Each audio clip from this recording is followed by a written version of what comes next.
Hey everyone, thanks for joining. Today I'm going to run you through the bike that will, hopefully, be taking me from London to Melbourne.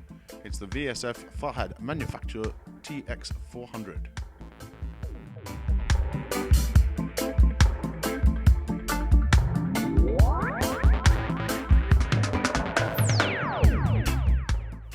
So let's start at the front of the bike with the Dynamo hub.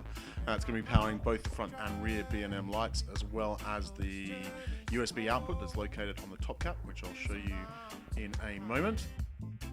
Then we've got the Tubus racks, the best. Here I've zip tied some plastic tubing around the contact points for two reasons. One, to protect the racks from abrasion. Two, to negate the need for the little Ortlieb clips that are known to break and fall out. We've got one of the two GoPro mounts on the bike. This one gives you a low down view, and the other one's up the top on the top tube here. It's using a K-edge handlebar mount, lucky coincidence, that the Oversize 31.8 handlebars are the same diameter as this bike's top tube, so it snugly fits in there and gives us another perspective while riding. Back with the Dynamo, and this is the cycle to charge USB output. Simple cable up the steerer tube, then it replaces the stem cap with this unit. Nifty little cover that you can see here, spins around, give access to the USB port. It's one of the cheaper options available, but it did seem well built, and it's German, so it can't be all bad. Alessia's bike, on the other hand, she'll be running the Igaro D1 unit as a comparison, so time will tell with that one.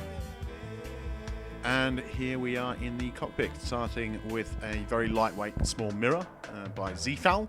Convex shape takes a bit of getting used to, but it is tiny, and it's surely better than nothing. Then the gorgeous Brooks Ergon grips, nicely matching up with the saddle. Magura HS22 hydraulic brakes, and a Shimano 10-speed yaw drivetrain. Out the front here is the mounting bracket for the Ortlieb handlebar bag, with the added extension as the butterfly bars restrict space. Then I've got the light mounting brackets, which I needed as space was becoming tight on the handlebars to fit Garmin, phone, cat eye. There's a bell as well. It also nicely raises them up into view. On to bottle cages. You can read my blog all about bottle cages and the need for these bad boys. They are the BBB Fuel Tank XL and can take a larger bottle. I'm going to be carrying 2.5 litres in those two cages alone. Then moving up the bike, we come to the Brooks B17 Special. It sits on top of a Thomson Elite seat post, so super quality up there. This is the Avis Amparo 4850 frame lock. Then we've got our Dior crankset, 3 on the front, 10 on the back, 30 in total. Shimano XT SPD, single-sided. I've got a pair of SPD sandals, which I'll be taking, as well as some durable Gore-Tex shoes. As just mentioned, XT 10-speed rear mech. Tubus racks again on the back, likewise with the plastic tubing attached. Then we move down to the mudguards. As awesome as these are, I do have a slight concern about the clearance inside. Then to finish up, we have the rear B&M Dynamo powered light.